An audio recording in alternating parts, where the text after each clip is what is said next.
Hi guys, welcome to Tej Pavan logs. So ಇವತ್ತಿನ recipe ಬಂದು ನಾಟಿ ಸ್ಟೈಲಲ್ಲಿ ಎಗ್ ಸಾಂಬಾರು ಮಾಡ್ತಿದ್ದೀನಿ. ಸೊ ನಾನು ಆಲ್ರೆಡಿ ತೋರಿಸಿದ್ದೀನಿ ಏನೇನು ಇಂಗ್ರೀಡಿಯೆಂಟ್ಸ್ ಬೇಕು ನಿಮಗೆ ಸಾಂಬಾರು ಮಾಡೋಕ್ಕಂತ. ಸೊ ಫಸ್ಟ್ ಇವಾಗ ಸಾಂಬಾರು ಮಾಡೋಕ್ಕೆ ಮಸಾಲ ರುಬ್ಕೋಬೇಕು. ಸೊ ಸ್ವಲ್ಪ ಕೊಬ್ಬರಿ, ಶುಂಠಿ, ಬೆಳ್ಳುಳ್ಳಿ ಮತ್ತು 1.5 onion, tomato. So masala items ಬಂದು ಚಕ್ಕೆ, ಲವಂಗ, ಶುಂಠಿ, ಆಮೇಲೆ 4-5 ಗೋಡಂಬಿ ಮತ್ತು ಸೋಂಪು ಎಲ್ಲ ಹಾಕಿಬಿಟ್ಟು, ಟೊಮೊಟೊ ಹಾಕಿಬಿಟ್ಟು, ಕೊತ್ತಂಬರಿ ಹಾಕಿಬಿಟ್ಟು ಚೆನ್ನಾಗಿ ರುಬ್ಕೋಬೇಕು. ನಿಮ್ಮ ಹತ್ರ ಗಸಗಸೆ ಇದ್ರೆ ಗಸಗಸೆನೂ ಹಾಕ್ಕೋಬೋದು. ಸೊ ಇದೆಲ್ಲ ಹಾಕ್ಕೊಂಡು ನಾನು ಮಾಡ್ತಿರೋದು. ಆ್ಯಕ್ಚುಲಿ ಇದು ನಾಟಿ ಸ್ಟೈಲ್ ಸಾಂಬಾರು ಆಗೋದರಿಂದ ನಾನು ಇದನ್ನು ಏನು ಜಸ್ಟ್ ಹುರ್ಕೊತಿಲ್ಲ, ಜಸ್ಟ್ ಹಂಗೆ ರುಬ್ಕೊತಿದ್ದೀನಿ. ಸೊ ನೀವು ನಾನೇನೇನು ಮಸಾಲ ತೋರಿಸ್ತಿದ್ದೀನಿ ನಿಮಗೆ ನಾನು ಹಾಕಿದ್ದೀನಿ ಅಂತ. ಸೊ ಖಾರಕ್ಕೆ ನಾನು ಹಸಿಮೆಣ್ಸಿನ್ಕಾಯಿ ಯೂಸ್ ಮಾಡ್ತೀನಿ. ನೀವು ಹಸಿಮೆಣ್ಸಿನ್ಕಾಯಿ ಬೇಕಾದ್ರೆ ಯೂಸ್ ಮಾಡ್ಕೋಬೋದು. 2 ಸ್ಪೂನ್ಸ್ ಆಫ್ ಖಾರದ ಪುಡಿ, 1 ಸ್ಪೂನ್ ಬಂದು ಧನಿಯಾ ಪುಡಿ, ಆಮೇಲೆ ಒಂದು ಸ್ವಲ್ಪ ತೊಳೆದಿಟ್ಟಿರೋ ಕೊತ್ತಂಬರಿ ಹಾಕಿ ನಾನು ಮಸಾಲೆ ರುಬ್ತಿರೋದು. ಸೊ ಜಸ್ಟ್ 10 ಮಿನಿಟ್ಸ್ ಸಾಕು ಈ ಸಾಂಬಾರು ಮಾಡೋಕ್ಕೆ, ಜಾಸ್ತಿ ಟೈಮ್ ಏನು ಬೇಕಾಗಿಲ್ಲ. ಇದು ನಾಟಿ ಸ್ಟೈಲ್ ಆದಾಗಿಂತ ನಾನು ಹಸಿದಾಗೆಲ್ಲ ರುಬ್ಕೊತಿದ್ದೀನಿ. ನಿಮ್ಗೆ ತೋರಿಸ್ತಿದ್ದೀನಿ ಏನೇನು ಇಂಗ್ರೀಡಿಯೆಂಟ್ಸ್ ಬೇಕು, ಏನೇನು ಇಂಗ್ರೀಡಿಯೆಂಟ್ಸ್ ಹಾಕಿದ್ದೀನಿ ಅಂತ. ಆ್ಯಕ್ಚುಲಿ ಜಾಸ್ತಿ ನುಣ್ಣಗೂ ರುಬ್ಕೊತಿಲ್ಲ, ತರಿಯಾಗಿ ರುಬ್ಕೊತಿಲ್ಲ, ಮೀಡಿಯಮಾಗಿ ರುಬ್ಕೊತಿದ್ದೀನಿ.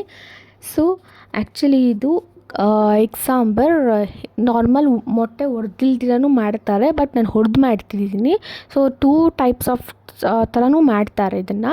ಸೊ ಒಗ್ಗರಣೆ ಹಾಕೋಕ್ಕೆ ಒಂದು ಕುಕ್ಕರಲ್ಲಿ 2 ಸ್ಪೂನ್ಸ್ ಆಫ್ ಆಯಿಲ್ ಹಾಕ್ಕೊಂಡು ಮತ್ತು ಸ್ವಲ್ಪ ಕರ್ಬೇವಿನ ಸೊಪ್ಪು ಹಾಕ್ಕೊಂಡು ಚೆನ್ನಾಗಿ ಫ್ರೈ ಮಾಡ್ತಿದ್ದೀನಿ.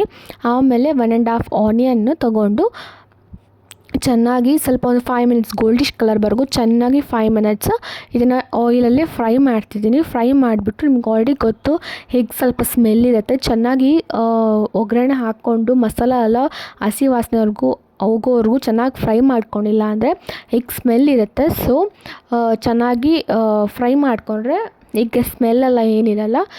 ಸೊ ಅದಕ್ಕೆ ಒಗ್ಗರಣೆ ಹಾಕೋವಾಗ ಆನಿಯನಲ್ಲಿ 1 ಸ್ಪೂನ್ ಆಫ್ ಸಾಲ್ಟ್ ಹಾಕ್ಕೊಂಬಿಟ್ಟು ಚೆನ್ನಾಗಿ ಒಗ್ಗರಣೆ ಮಾಡಿಕೊಂಡು, ಆಮೇಲೆ ಮಸಾಲ ನೀವೇನು ರುಬ್ಕೊಂಡಿದ್ದೀರೋ ಅದು ಹಾಕಿಬಿಟ್ಟು ಚೆನ್ನಾಗಿ ಹಸಿ ವಾಸನೆ ಹೋಗೋವರೆಗೂ ನೀವು ಕೈ ಆಡಿಸ್ಬೇಕು. ನೀವು ನೋಡ್ಬೋದು ಸ್ವಲ್ಪ ಮೀಡಿಯಮ್ಮಾಗಿ ತರಿಯಾಗಿ ರುಬ್ಕೊಂಡಿದ್ದೀನಿ. ಸೊ ಹೆಂಗಪ್ಪ ಗೊತ್ತಾಗತ್ತಂತ, ಒಳ್ಳೆ ಸ್ಮೆಲ್ ಬರುತ್ತೆ, ಹಸಿ ವಾಸನೆ ಎಲ್ಲ ಬಿಟ್ಕೊಳುತ್ತೆ, ಮತ್ತು ಕೊನೆಯಲ್ಲಿ ಆಯಿಲೆಲ್ಲ ತೇಲ್ ಬರುತ್ತೆ. ಸೊ ನೀವು ನೋಡ್ಬೋದು. ಸೊ ನಾನು 3 ಮೆಂಬರ್ಸಿಗೆ ಮಾಡ್ತಿದ್ದೀನಿ. ಸೊ ನಾನು ಎಗ್ಗು ಬಂದು 6 ಎಗ್ಸ್ ತೊಗೊಂಡಿದ್ದೀನಿ. ಸೊ ನೀವು ಎಷ್ಟು ಚೆನ್ನಾಗಿ ಮಾಡ್ತಿದ್ದೀರೋ ಅದ್ರ ಬೇಸಸ್ ಮೇಲೆ ನೀವು ಮಸಾಲ ತೊಗೋಬೇಕಾಗತ್ತೆ. ಸೊ ಎಗ್ ನಿಮ್ಗೆ ಎಷ್ಟು ಬೇಕೋ ಅಷ್ಟು ತೊಗೋಬೋದು. ಆನಿಯನ್ ಬೇಕಾದರೆ ಮಸಾಲಾಗೆ ಜಾಸ್ತಿ ಚೆನ್ನಾಗಿ ಮಾಡಿದ್ರೆ 2.5 ಆನಿಯನ್ಸ್ ಆ್ಯಂಡ್ 2 ಟೊಮೆಟೊ ತೊಗೋಬೋದು. ನಾನು ಜಸ್ಟ್ 3 ಮೆಂಬರ್ಸಿಗೆ ಮಾಡ್ತಿರೋ. ಸೊ 1.5 ಆನಿಯನ್ ಆ್ಯಂಡ್ 1 ಟೊಮೆಟೊ ತೊಗೊತಿದ್ದೀನಿ. ಸೊ ವಾಟರ್ ಇವಾಗ ಚೆನ್ನಾಗಿ ಆಯಿಲ್ ತೇಲ್ ಬಂದಿದೆ, ನೀವು ನೋಡ್ಬೋದು. ಸೊ ಇವಾಗ ನಾನು 1 ಗ್ಲಾಸ್ ಆಫ್ ವಾಟರ್ ಹಾಕ್ತಿರೋದು. ನಾನು ಜಸ್ಟ್ 3 ಮೆಂಬರ್ಸ್ ಮಾಡ್ತಿದ್ದೀನಿ ಚಪಾತಿಗೆ. ಸೊ 1 ಗ್ಲಾಸ್ ಆಫ್ ವಾಟರ್ ಹಾಕ್ಕೊತಿದ್ದೀನಿ. ಮುದ್ದೆಗಾದರೆ ಸ್ವಲ್ಪ ವಾಟರಿ ಬೇಕಾಗತ್ತೆ.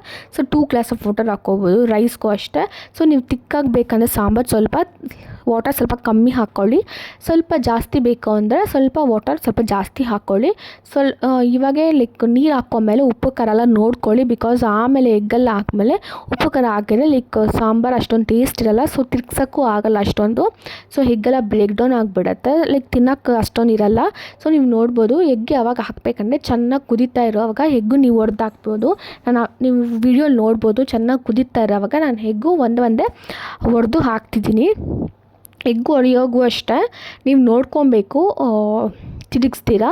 ಸೊ ಎಗ್ಗೆಲ್ಲ ಹಾಕ್ಮೇಲೆ ಒಂದೇ ಒಂದು ಸಲ ಸುಮ್ಮನೆ ತಿರುಗಿಸ್ಬಿಟ್ಟು ತಟ್ಟೆ ಮುಚ್ಚಿಬಿಟ್ಟು ಒಂದು 5 ಮಿನಿಟ್ಸ್ ಆದಮೇಲೆ ಓಪನ್ ಮಾಡಿ ನೋಡಿದ್ರೆ ಚೆನ್ನಾಗಿ ಎಗ್ಗು ಕುದೀತಿರುತ್ತೆ. ಇದೇನು ವಿಸಿಲೆಲ್ಲ ಹೊಡ್ಸೋದು ಏನಿಲ್ಲ, ಬಿಕಾಸ್ ಎಗ್ಗು ಬೇಗ ಬೆಂದ್ಕೊಂಡ್ಬಿಡುತ್ತೆ.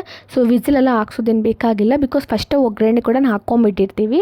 ಸೊ ಹಸಿ ವಾಸನೆ ಹೋಗೋವರೆಗೂ ಫ್ರೈ ಕೂಡ ಮಾಡ್ಕೊಂಡಿರ್ತೀವಿ, ಅದಕ್ಕೋಸ್ಕರ. ಸೊ ಜಾಸ್ತಿ ತಿರುಗಿಸಿದ್ರೆ ಟೇಸ್ಟ್ ಚೆನ್ನಾಗಿರಲ್ಲ. ನಿಮಗೆ ಎಗ್ಗು ಚಪಾತಿಯಲ್ಲಿ ಅಲ್ಲೆಲ್ಲ ತಿನ್ನೋವಾಗ ಒಂಥರ ಸಿಗಲ್ಲ. ಸೊ ಅದಕ್ಕೋಸ್ಕರ ಹೇಳ್ತಿದ್ದೀನಿ, ಜಾಸ್ತಿ ತಿರುಗ್ಸೋಕ್ಕೆಲ್ಲ ಹೋಗಬೇಡಿ. ಸೊ ಯಾರನ್ನ ಆಫೀಸ್ಗೆ ಹೋಗೋರು, ಹೌಸ್ ವೈಫ್ ಜಾಸ್ತಿ ಬೇಗ ಮಸಾಲ ಎಲ್ಲ ಜಾಸ್ತಿ ಹಾಕೋಷ್ಟು ಇಲ್ಲ, ಬೇಗ ಆಗೋ ರೆಸಿಪಿ ಕೂಡ ಜಸ್ಟ್ 10 ಮಿನಿಟ್ಸ್ ಸಾಕು. 5 ಮಿನಿಟ್ಸ್ ಮಸಾಲ ರುಬ್ಬಕ್ಕೆ, ಇನ್ನು 5 ಮಿನಿಟ್ಸ್ ಸಾಂಬಾರು ಒಗ್ಗರಣೆ ಹಾಕೋಕ್ಕಷ್ಟೇ. Such an easy recipe. ನೀವು ನೋಡ್ಬೋದು ತಟ್ಟೆ ಮುಚ್ಚಿ ಇವಾಗ ತೆಗಿಯೋ ಅಷ್ಟೊತ್ತಿಗೆ ಎಷ್ಟು ಚೆನ್ನಾಗಿ ಕುದೀತಿದೆ ಎಗ್ಗು ಅಂತ. ನಾನು ಎದ್ದು ತೋರಿಸ್ತೀನಿ ಎಗ್ ಹೆಂಗಾಗಿದೆ ಅಂತ. ನೀವು ನೋಡ್ಬೋದು ಹೆಂಗಾಗಿದೆ ಎಗ್ ಅಂತ. ಸೊ ನಾನು ಟೇಸ್ಟ್ ಮಾಡಿ ನೋಡ್ತಿದ್ದೀನಿ, ಕರೆಕ್ಟಾಗಿತ್ತು ಉಪ್ಪು ಖಾರ ಎಲ್ಲ. ಸೊ ನೀವು ಎಗ್ ಹೊಡಿಯೋ ಮುಂಚೆನೇ ಉಪ್ಪು ಖಾರ ಸಹ ನೋಡ್ಕೋಬೇಕು, ಕರೆಕ್ಟಾಗಿದ್ದರೆ ಹಾಕ್ಕೋಬೇಕು, ಇಲ್ಲಾಂದರೆ ಓಕೆ ಫೈನ್. ಸೊ ನೀವು ನೋಡ್ಬೋದು, ನಾನು ತೋರಿಸ್ತಿದ್ದೀನಿ ಹೆಂಗಾಗಿದೆ ಅಂತ. ಸೊ ಇಷ್ಟ ಎಗ್ ಸಾಂಬಾರು ನಾಟಿ ಸ್ಟೈಲಲ್ಲಿ ಇದೇನು ದೊಡ್ಡ ಕಾಂಪ್ಲಿಕೇಟೆಡ್ ಸಾಂಬಾರು ಮಸಾಲ ಎಲ್ಲ ರುಬ್ಕೋಬೇಕು ಆ ಥರ ಎಲ್ಲ ಏನಿಲ್ಲ.